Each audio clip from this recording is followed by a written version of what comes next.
Now, the next TV backlight that we have here is the Decktok TV Backlight. Now, this one, it's okay, right? It still works, it still functions, it still matches the colors, but there are a couple of things that I feel like you should know. The camera, it definitely sits securely on top. It actually, in my opinion, has like a screw hole mechanism where I think this camera actually sits on the TVs the best compared to other smart TV backlights. So you won't have to worry about the camera falling off or breaking. Now, remember how I recalled earlier that this one actually has just a wire corner.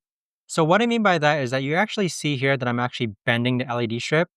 I guess that's how it's supposed to be. I personally don't feel comfortable having to bend an LED wire, but even so, I'd rather have wire corners than an actual just long LED strip. The good thing with the Decktok TV backlight is this TV is about 50 inches, and the one that I actually already had was for 80 to 100 inch TVs. So you actually can adjust the LED strip. I think the colors are vibrant, the colors look great. I just wish that I was able to calibrate the camera so that it can accurately match the colors even better. I think it does an okay job when it comes to matching the colors accurately. But with this though, there's multiple sizes, it is trimmable. It does include an app, but again, with the app, you can't really calibrate it. But I think it looks great in my office. It's definitely gonna be something like a staple in my room now as far as lights go.